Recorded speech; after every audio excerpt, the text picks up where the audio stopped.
चले जी, Malaysian government ने भारत माता यानी कि सीता माता को पूरा करने पे मजबूर कर दिया। उसकी वजह है कि हिंदुओं का 131 साला मंदिर यानी कि 131 साल पुराना मंदिर तोड़ के अब उस जगह पे मस्जिद बनाई जा रही है। और वो मस्जिद, अब वो जो मंदिर था वो तोड़ दिया गया और वहां पे पहला पत्थर रख दिया गया। सेम वही वो जो राम भड़वे के बच्चे का जो मंदिर बनाया था इंडिया में, सेम उसी तरह का प्रोसीजर मलेशिया ने बनाया। तो ये तो मलेशिया के लिए बहुत बड़ी बात है और बहुत अच्छा करा उन्होंने कि ये इनको खत्म करा जाए पत्थर के ढकढक वालों को।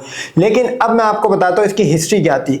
ये 1894 में बना था। 4000 स्क्वायर किलोमीटर पर ये फैला हुआ है। 131 साल पुराना है। लेकिन इस मंदिर का नाम था देवी श्री परथा कलियामान, ऐसी कोई लौड़ा लसन पता नहीं, के नाम भी इतने बड़े बड़े होते हैं, ये इसका नाम था। और इस भाई साहब मंदिर के जो साथ का जो एरिया है वो है 12,000 स्क्वायर किलोमीटर की पार्किंग। लेकिन इसका जो मजा यहाँ से स्टार्ट हुआ कि ये मंदिर बना रही है, जो कंपनी बना रही है, उस कंपनी ने 12,000 स्क्वायर किलोमीटर को छेड़ा नहीं, वो भी उसी कंपनी ने खरीदा है। और जो मंदिर रहेगा वो भी इसी ने खरीदा है वो जगह पे। लेकिन वो मंदिर बनेगा तो मस्जिद बनेगी तो उस मंदिर की जगह पे उस मस्जिद का नाम है बदरी मस्जिद। और जो इसके साथ जो स्क्वायर वाला है, जो 12,000 स्क्वायर किलोमीटर का एरिया है, ये भाई साहब हैगा इसका पार्किंग का। लेकिन इसमें एक और मजे की बात ये आई कि जब ये मंदिर का मामला चल रहा था और इसको तोड़ के बात कर रही थी, तो उस टाइम अनवर जो हैगा इनका मलेशियन प्रेसिडेंट, ये आया, इसने कहा कि हम बहुत बड़ी मस्जिद बनाने जा रहे हैं। अभी तक अदालत से लेटर नहीं आया था कि हाँ ये रीलोकेट हो सकता है, नहीं हो सकता, मंदिर रीलोकेट करा जा रहा है। लेकिन आप नोट करो कि मुसलमानों ने वहां की कितना अच्छा काम करा। ये मैं आपको जो दिखा रहा हूँ ये विकीपीडिया का है। पहले विकीपीडिया पे लिखा हुआ था 1894 में बना था। अब वो वहां का विकीपीडिया ने चेंज कर दिया, 5 साल पुराना ये मंदिर था और फलां तो ढिमकाना। इसी तरह लोगों ने एक और अच्छा काम करा कि जो वहां के मुसलमान थे उन्होंने मलेशिया के सारे मंदिरों पे एक वर्ड लिख दिया। उस वर्ड का नाम है कुइल हराम। अच्छा, कुइल जो है ये मलेशियन वर्ड है, हराम तो आपको पता, अगर मुस्लिम हो तो आपको पता है कि किसे बोला जाता है, यानी कि नाजायज, गलत चीज, प्रोहिबिटेड चीज, और एक गंदा वर्ड है हराम। तो इन मंदिरों को हराम करार दे दिया। तो ये बेसिकली जिस तरह करा गया, ये बेसिकली एक विक्ट्री साइन है मलेशियन मुसलमानों का। और ये एक लर्निंग हैगा इंडियन मुसलमानों का जो हिंदुओं के गुलाम है। अच्छा, ये सारे मुसलमान इंडिया के गुलाम नहीं है। मैं आपको बताता हूँ ये कौन सा तबका है जो हिंदू मुस्लिम भाई भाई कर रहा था। ये वो तबका है कि हिंदू तो आपने देखा होगा खड़े भगवान की पूजा कर रहा है। वो जो मुसलमानों का तबका, नाम नहीं लूंगा वो समझ जाएगा कौन है, वो लेटे भगवान की पूजा करता है। वो इंसान को भगवान समझता है। मैं नाम नहीं लूंगा, बी से शुरू होता है और आई पे खत्म होता है। अब आप खुद उसको जोड़ लेना वो कौन लोग हैं। वो ये अपनी बहन बेटियां हिंदुओं को भी देते हैं। मजे की बात, वो जो भगवा लेफ्ट रहेगा उसके अंदर इन्हीं की लड़कियां फंसती है और कोई मुसलमान जो मुसलमान है उसकी नहीं फंसती। इसी तरह वो लोग सऊदी अरब में भी जाके जूते खाते उल्टी सीधी हरकतों पे। तो वो बेसिकली एक नाम के एक डमी मुस्लिम है और एक पिछड़े जमाने के मुस्लिम है, उनको पढ़ने की जरूरत है, जाहिल किस्म के होते हैं।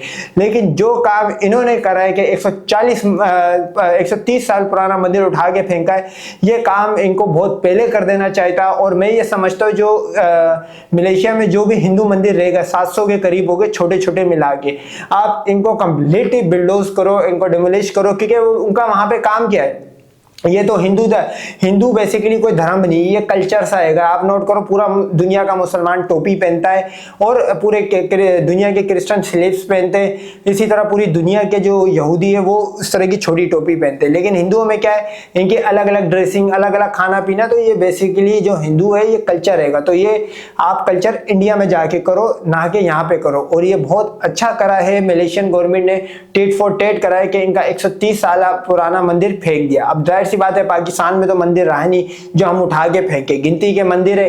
इंशाल्लाह ये भी एक टाइम पे हम खत्म कर देंगे। और हम तो चाह रहे जो ये वक्फ बोर्ड का जो बिल पास कराए, ये उन हिंदुस्तानी मुसलमान जो गुलाम है उन गुलामों के लिए मेरे ख्याल में आई ओपनर होना चाहिए कि ये ऐसा ऐसे एक दिन तुम्हें तुम्हारे घर से भी निकालेंगे। देखो गजवा हिंद तो होगा, लेकिन इसमें आपका नुकसान ये है कि आप लोग जलील हो गए। हम तो यहाँ से आगे चढ़ाई कर देंगे, इनको कुत्ते की तरह इनकी नस्ल ही खत्म कर देंगे।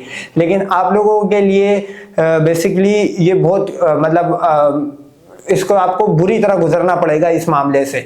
तो ये हिंदुस्तानी मुसलमानों के लिए लर्निंग है कि अपना हक क्यों छीना जाता है, ना कि आपको कोई देगा। ये हिंदुस्तान में जितनी भी ये जो डीप स्टेट है, ये टोटल हिंदूवादी है। इसमें सिर्फ और सिर्फ हिंदू ही कमाएगा, हिंदू ही अमीर होगा और हिंदू ही आगे जाएगा, मुसलमान का हिंदुस्तान में कुछ भी नहीं है। ये बात, और ये जो वहां पे हुआ है मलेशिया में, ये इस बात का जीता जाता सबूत है कि इनके जो कारनामे थे अब वो पूरी दुनिया में फैलते जा रहे और हिंदुओं के लिए अब जमीन तंग होती जा रही है। क्योंकि ये जो वाकया हुआ है, मतलब मंदिर उठा के अब उस जगह पे मस्जिद बनी, कि मैं ये समझता हूँ कि पूरी दुनिया में जहां जहां एक आधा भी मंदिर रह गया है, आप उनको भी तोड़ो और उस जगह पे मस्जिद बनाओ और उनको बताओगे जो तुम्हारा राम जो है वो कलुआ जो अपनी बीवी नहीं ला सका, वो बहन के लोड़ो, तुम्हें 100 करोड़ को क्या बचाएगा। जाहिर सी बात है उस कलुए के लड़ में जोर नहीं था, जब भी तो रावण के बाद चुदने गई थी, सात सुराख करके आई थी सीता माता। तो वो सीता माता जो है अब वो कहाँ है, आ जाए मलेशिया में। चलो पाकिस्तान में तुम्हारे भगवान आने से डरते, भाई मलेशिया तो जा सकते। मोदी जी, तुम्हारा मोदी जी का तो वो दोस्त लगता था, तो दोस्ती गई तेल लेने, मतलब वो मोदी जी का तो दोस्त था। बड़े ये लोग खुश हो रहे थे, जाकिर नाइक को देगा, ये देगा, लो तुम्हारा मंदिर जो था वो भी गया।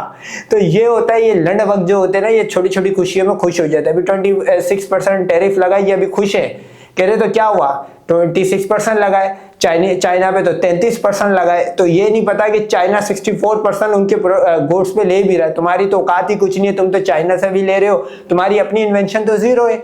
हिंदुओं की क्या इन्वेंशन है, इन्होंने सिर्फ पत्थर की मूर्ति ही बनाई है और उसके आगे टन टन कराए, या अपनी बहन बेटियां मंदिर में चुदवाइए, या एक एक रोटी पर रामदासी बना के चुदवाइए, या देवर भाभी का जो कल्चर है वो है, या इनकी लड़कियों का कोई हिंदू ही आता है और वो करके भाग जाता है, जिसको बोलते हैं RASPE। आप समझ गए होंगे मैं क्या बोलना चाह रहा हूँ। इनके यहाँ पे ये कल्चर है, इनका कल्चर है क्या, इनका पूरा धर्म के अंदर ही यही चीजें मौजूद थी। आप नोट करो, इनके जितनी भी माताएं उन सब का रेप हुआ है। एक बहन ने अपने 5 भाइयों से शादी कर ली, एक के 5 शोहर थे। अच्छा, जो सीता थी उसका एक्स्ट्रा मैरिटल अफेयर चल गया। अच्छा, जो रुक्मणी थी उसकी छोटी उम्र में अंडर एज में हो गई। राज भी होती है राजस्थान में, अंडर एज में होती है। अल्लाह माफ करे, राजस्थान में तो इस तरह की भी तकरीब होती है, सास का दूध पीता है वो लड़का, लो बहन चोद सुहागरात से पहले 2-2 दबाने के मतलब मजे आ गए उसके। तो ये इनका बेसिकली कल्चर है। इनकी जो माताएं होती है वो आधी नंगी घूमती है, साड़ी क्या है आधा नंगा घूमना। एक तो गरीब तो थे ही, लेकिन ये थोड़े बहुत इनके आप नोट करो जाहिल भी है। ये पिछड़े जमाने की थी, ये मतलब गंदी सिविलाइजेशन थी जिसको अंग्रेज ने अब इनको आहिस्ता आहिस्ता वेस्टर्न उस पर ला रहा है, लेकिन ये अपनी सिविलाइजेशन भूल रहे। तो ये अच्छी बात है, आपने जिस तरह मलेशिया में तोड़ा, मैं ये समझता हूँ अगर इंडियन मुस्लिम खुद भी खड़ा हो तो आप भी इनसे ये वक्फ बोर्ड का बिल वापिस करवा सकते हो। वरना तो भाई आप लोगों का वही है, आप लोग कमेंट के नीचे आके रंडी रोने करो, रंडी रोने से कुछ नहीं होता है। ये हिंदू दुनिया भर में रंडी रोने करते हैं, हमारे साथ ये हो गया वो हो गया। किसने आज तक कुछ करा, कुछ भी नहीं करा, ना होगा। पाकिस्तान में सफाया, आगे पीछे सफाया, हर जगह सफाया होगा। अभी ये मंदिर जो ये 131 साल तोड़ा जा रहा है, इसका भी कोई पूछने वाला नहीं होगा, तो अपने लिए खुद ही लड़ना पड़ता है। तो बहरहाल इसी तरह की और क्रिकेट अपडेट और लाइव स्ट्रीमिंग हमारे चैनल को सब्सक्राइब करें। Cricket with